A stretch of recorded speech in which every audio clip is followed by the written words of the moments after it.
His wife said, "You are not worthy to touch me, your kiss makes me sick." He replied, "You are not worthy to be my wife. You are not worthy to touch me, Jonathan. Your kiss makes me sick." Those were the devastating words Madeleine Hale said to her husband in front of 200 guests, just before calling her wealthy lover to the stage. She had no idea that the man she had just humiliated had already designed one of the most calculated revenge traps in marriage history. What happened next will make you question everything you think you know about marriage, love, betrayal, and revenge. Viewers, what would you do if your wife called you unworthy to touch her in front of your guests? Share your thoughts in the comments. The ballroom smelled of roses and expensive wine. The chandeliers burned white light across a sea of faces dressed in silk, suits, and success. Waiters glided through the crowd, refilling glasses and whispering, "Happy birthday, Mrs. Hale." At the center of it all, Madeleine stood on a small golden stage, the shimmer of her gown catching every flash from the photographers she'd hired. She smiled wide, that pageant-perfect kind of smile that never reached her eyes. Jonathan stood beside the cake, hands clasped, eyes on her. He'd spent 3 weeks planning this night. Every petal, every wine bottle, every plate of food was paid for with his last liquid savings. She didn't know that part. He wanted her to feel celebrated, not pitied. The MC adjusted the microphone. "Ladies and gentlemen, a moment for the man who made tonight possible, Mr. Jonathan Hale." Polite applause followed. Jonathan stepped forward, buttoned his jacket, and took the mic. His voice carried a steady calm. "To my wife, Madeleine, the best decision I ever made. No matter what life threw our way, I never once stopped believing you were the reason I woke up every day." The room clapped again. Madeleine looked up, smiled faintly, and sipped her wine. Jonathan walked toward her, a bouquet of white tulips in hand, her favorite. "Happy birthday," he said softly, reaching out to kiss her cheek. Madeleine took one step back. The movement drew eyes from every table. Then she said it, clear, sharp, deliberate, her voice echoing through the ballroom. "You are not worthy to touch me." The mic was still live. The words bounced off the chandeliers and landed hard in the silence. Jonathan blinked. "What?" Her face didn't soften. "Your kiss makes me sick." Gasps rippled through the guests. The jazz band stopped mid-note. The room froze, forks halfway to mouths, glasses suspended mid-air. Madeleine's voice rose louder, steadier. "You think just because you worked your ass off with your friend to organize this night, it changes who you are? It doesn't. You're broke, Jonathan. Pathetic. I deserve a better life." Someone near the bar coughed. No one else moved. Madeleine lifted her chin toward the crowd. "And since everyone's watching, let's be honest about what better looks like." Her eyes searched the audience. Then she smiled. "Evan, baby, come up here." A tall man in a navy suit pushed back his chair and stood. His watch gleamed under the chandelier as he made his way to the stage. The whisper spread like fire. He joined her under the lights, one hand sliding naturally around her waist. The sight was clean, confident, and cruel. Madeleine tilted her head toward Jonathan, her tone calm but venomous. "This man, this is who's worthy to touch me, not someone drowning in debt pretending to be a husband." Jonathan didn't move. His breathing didn't change. He looked at her for a long moment, then at Evan, then at the tulip still in his hand. He laid them carefully on the table beside the cake, straightened his jacket, and said quietly, without looking away, "You're right. You are not worthy to be my wife." He turned and stepped down from the stage. His shoes clicked against the marble floor. Slow, measured, cutting through the hush that followed him to the exit. No one dared speak. The hotel doors closed behind him. The night air hit his face, cold and sharp, carrying the faint echo of laughter that rose again inside. Her laughter, loud and satisfied. He walked to his car, unlocked it, and sat behind the wheel. His reflection stared back from the windshield, still, composed, but empty. Inside, the music started again. The band pretended nothing had happened. The guests raised glasses and murmured their toasts, desperate to keep the illusion alive. Jonathan drove without music, his eyes fixed on the road ahead. The city lights glided over the windshield, flickering across the bruised tulips on the passenger seat. His jaw was tight, his breathing even. Somewhere between Tremont Street and Commonwealth Avenue, the sound of her voice from the ballroom replayed in his head, sharp, polished, cruel. He didn't blink. He just drove. Traffic lights flashed red. He stopped. The silence inside the car was too clean, too perfect. That's when his memory drifted to 3 months ago. Jonathan had come back early from a board meeting. Hale Technologies had just closed another acquisition. He wanted to surprise Madeline with lunch at her favorite spot downtown. He'd parked the Bentley in the driveway and entered quietly, carrying a bouquet of pink peonies. The smell of champagne drifted through the living room. Voices followed, hers and another woman's. He paused by the archway. Madeline's friend Harper was saying, "You're lucky, Maddie. Any woman would kill to have a man like him. Jonathan's one of the few good ones left." Madeline laughed, soft but sharp. "Lucky? I'm not lucky, Harp. I'm strategic." Jonathan froze, her tone careless, almost playful. "Let's be honest. I'm only with him for the money. You think I'd be living in this kind of house if he was poor?" Harper laughed nervously. "You don't mean that." "I do," Madeline said. "If he ever lost it all, I'd be gone before breakfast. I didn't marry him to start over. I married him because he'd already made it."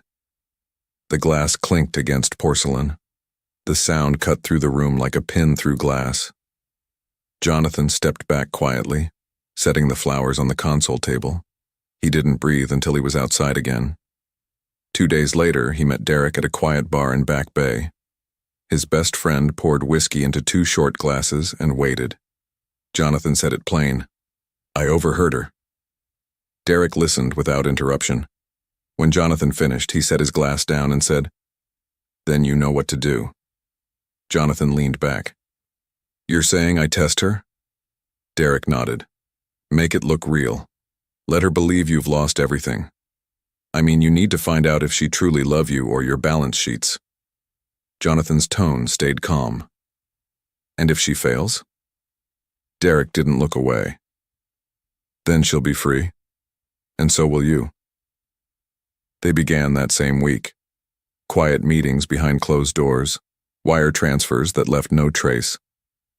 Derek handled the legal end, liquidation filings, restructuring memos, the paperwork trail that made everything look official. Jonathan authorized every step. The company's liquid assets were routed through temporary offshore holdings disguised as emergency transfers. The headlines started small. Hale Technologies faces cash flow restructuring. Then, insider sources claimed Jonathan Hale under pressure from lenders. Madeline showed him the articles one morning over breakfast. "Is this true?"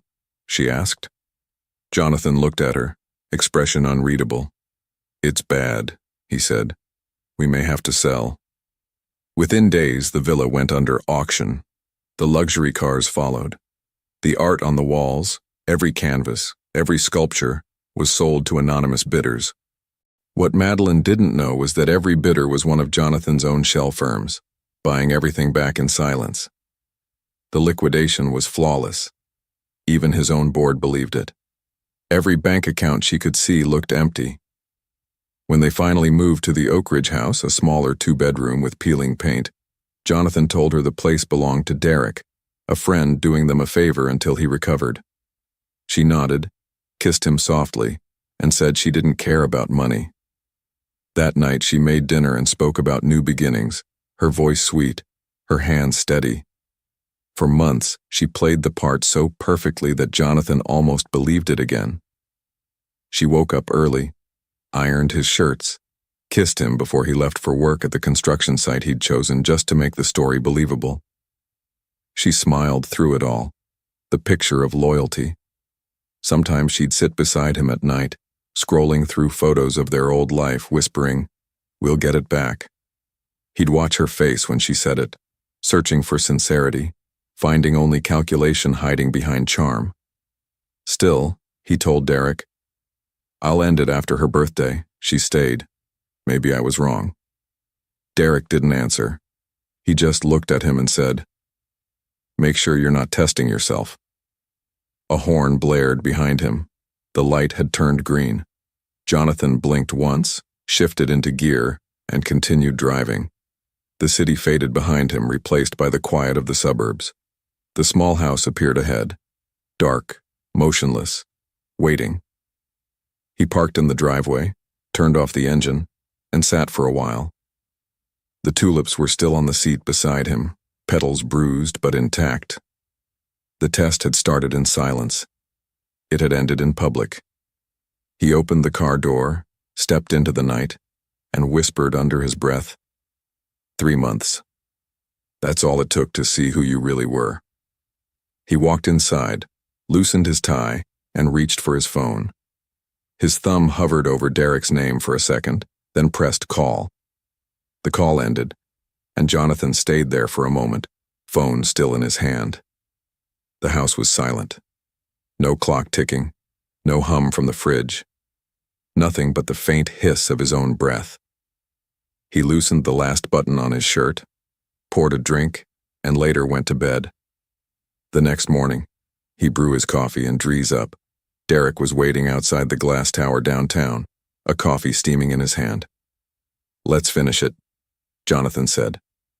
They went straight to the top floor, to the law firm that handled the city's richest men in silence. The elevator doors opened onto polished marble, quiet as a church. A woman at the desk looked up. "Mr. Cole and Mr. Hale, the attorney will see you now." The office smelled of leather and paper. The lawyer, gray suit, calm eyes, rose to greet them. "Mr. Hale, I understand you're seeking a dissolution. Have a seat." Jonathan sat, folding his hands on the table. "I want it simple. No fight. No publicity." The lawyer nodded, sliding a notepad forward. "Understood. You'll file today. The documents will be ready in a week." Jonathan's pen moved across the first form without hesitation. When he stood to leave, the lawyer said quietly, "We'll notify you when it's ready." A week later, Jonathan was already on the construction site when his phone vibrated inside his pocket. He stepped away to answer the call. "Mr. Hale?" "Yes." "This is Attorney Larson. Your petition is ready. You can come by today to file." "I'll be there," Jonathan said, wiping dust from his hands. He hung up, dropped the wrench, and walked off the site. The elevator in Larson's building smelled faintly of polish and old paper. When the doors opened, the receptionist stood. "Good morning, Mr. Hale. Mr. Larson is expecting you." Inside, the lawyer gestured to the chair across the desk. "Everything's prepared. Once both signatures are in, the court will assign a date." Jonathan read the first page, then signed. His handwriting was firm, unshaken. Larson slipped the second copy into a folder and sealed it. "Give this to your wife. When she's signed, bring it back." Jonathan took the envelope. "She won't hesitate." That evening, the small house smelled of detergent and quiet. Madeline sat on the couch, legs crossed, scrolling through her phone. Jonathan set the envelope on the table. She glanced at it. "What's that?" "Divorce papers," he said. She tore the seal open, flipped through the papers, and laughed softly. "So this is it, huh?" "This is it." She found the final page, clicked the pen, and signed her name with a flourish. "Finally," she said, pushing it back toward him. "Freedom looks good on me." Jonathan folded the documents, slid them back into the envelope, and picked up his keys. She smiled faintly, eyes still on her phone. "I'm sure I will." He stepped outside. The door clicked shut behind him. A month later, the courtroom air was heavy with perfume and paper. Couples waited on benches. Names were called, voices low. When the clerk announced Jonathan Hale and Madeline Hale, they rose together. The judge adjusted his glasses, skimming the file. Both parties have signed and agreed to the terms? Yes, Your Honor, his attorney said. The judge made a note, signed, and handed the decree to the clerk. Divorce granted. The marriage is hereby dissolved. The gavel struck once. Madeline exhaled, smiling, the picture of satisfaction. She gathered her purse and said under her breath, "Finally out of this misery." Jonathan didn't reply. Outside, the sun flared across the courthouse steps. Evan's black sedan waited by the curb, window half down, engine idling. Madeline paused only long enough to adjust her sunglasses before walking toward it. She looked radiant, free, certain she had escaped a poor husband for a richer world. The door closed behind her. The car merged into traffic. Jonathan watched until the taillights disappeared. Then he unfolded the decree, looked at the stamp, and folded it again. His face gave nothing away. He turned, walked down the steps, and headed for the street, the paper tucked inside his jacket, the last trace of a marriage she'd never valued, and the quiet beginning of what she would never see coming. 2 weeks later, the morning news rattled every trading floor in Boston. Hale Technologies rebounds with $500 million mysterious investment flashed across every screen before 9.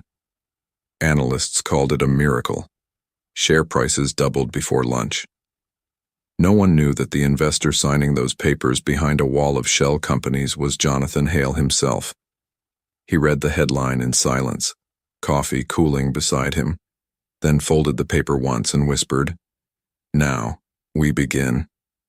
Across the city, Madeline adjusted a silk robe as Evan poured champagne into 2 glasses. They watched the same headline scroll across the bottom of the television. She frowned. Who in the world would throw that kind of money into a dead company? Evan chuckled, slipping an arm around her waist. Smart people betting on the right failures. She smiled at that and turned back toward him, her doubt dissolving under the taste of money and attention. Across the river, Madeline was laughing over brunch. The penthouse balcony opened to the skyline, sunlight dancing on the rim of her champagne glass. Evan leaned close, kissing her shoulder. "Boston looks better from up here, doesn't it?" he said. She smiled. "Anything looks better when you're rich." They clinked glasses. The air smelled of wealth and ease, designer perfume, expensive breakfast, victory. Madeline laughed. "Let the poor man rise. He can have the city. I already have the view." Evan smirked. "And the man with the bank account." She leaned back, eyes closed. Exactly. By evening, the glow had softened to gold. Music drifted from the sound system slow and low. Madeline was still in her robe, bare feet against marble, when Evan pulled her onto his lap. He whispered something against her ear, and she laughed, fingers tracing the collar of his shirt. The elevator chimed. Evan frowned. "I told security no visitors." The door opened before he could move. A woman stood there, tall, elegant, a long beige coat draped over her shoulders. Beside her, a small boy of 2 clutched a toy truck in one hand. For 1 full second, the only sound in the room was the child's quiet hum. Then the woman spoke. Her voice was calm, cool, deliberate. "I see you didn't waste time redecorating, Evan." Evan froze. "Clara, what are you doing here?" She stepped inside, eyes sweeping over the room. Madeline's robe, 2 glasses, 1 plate of half-eaten fruit. "Our son missed his father," she said, "so we decided to come home." Madeline rose quickly, color draining from her face. "Wait, this is your wife? Are you married?" Clara turned to her with a smile that didn't reach her eyes. "Still, and this is my home, so you'll need to leave." Madeline laughed, trying to mask the panic. "You can't be serious. Evan, say something." Clara dropped her purse on the table. "He doesn't need to. I own this penthouse, this building, and the company he run." She turned to the guards at the door. "Kindly escort this woman out." Evan tried to speak, but Clara's voice snapped like glass. Not another word, Evan. You've embarrassed yourself enough. You will hear from my lawyer. Madeline's robe slipped slightly as she backed toward the elevator. You can't just throw me out. Clara's tone was silk and steel. You walked in on my life uninvited. I'm simply showing you the door. One guard picked up Madeline's purse. Another opened the elevator. The boy tugged at Clara's sleeve. Mommy, who's that lady? Clara knelt, brushing his hair. No one will ever see again. The elevator doors closed on Madeline's reflection. Lips parted, eyes glassy, silence heavy. Outside, the night wind whipped against her face. She clutched her bag, shivering, staring up at the tower she'd once bragged about to her friends. She whispered under her breath, half to herself, half to the sky. Taxi lights passed her by, none stopping. She looked up again at the penthouse window glowing above, the sound of distant laughter still faint through the storm of the city. She waved at another taxi, and for the first time since the divorce, the world around her felt colder than Jonathan's silence. The taxi dropped her at Harper's door. The door opened. Harper blinked in shock. Madeline? What on earth? Madeline didn't answer. She just whispered, Can I stay here tonight? Harper stepped aside. Of course. The apartment was warm and small, a contrast to the world she'd just lost. Madeline sank into the couch, clutching a throw blanket around her shoulders. She didn't cry. She just stared at the wall until dawn began to rise behind the blinds. A week passed quietly. She moved slower, spoke less. Harper left coffee on the counter each morning, never asking too many questions.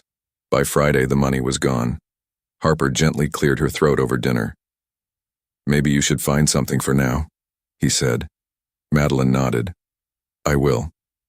The next morning she applied at a diner 3 blocks away, a small place where no one recognized her face from society columns. The manager looked her over, saw the desperation behind the lipstick, and handed her an apron. Start Monday, he said. The first day nearly broke her. The uniform smelled of detergent and onions. She learned the register, balanced trays, and pretended the grease didn't burn her skin. Every time a customer asked for more sugar or more napkins, she said, of course, as if she'd never known another language. That afternoon, the wall-mounted TV flashed with familiar footage. Jonathan, flanked by executives, shook hands with a senator under the banner. Hale Technologies opens new research center, the return of a visionary. Customers applauded. Madeline stood frozen with a pot of coffee in her hand until the manager barked, Table 4 is waiting. She blinked, forced a smile, and kept pouring. 2 weeks crawled by.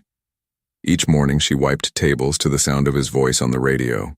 Each night, she lay awake on Harper's couch, watching headlines scroll across her phone. Jonathan Hale signs new defense contract. Jonathan Hale hosts charity gala. Jonathan Hale among Forbes' top 10 CEOs of the year. The world had moved on. He had moved above it.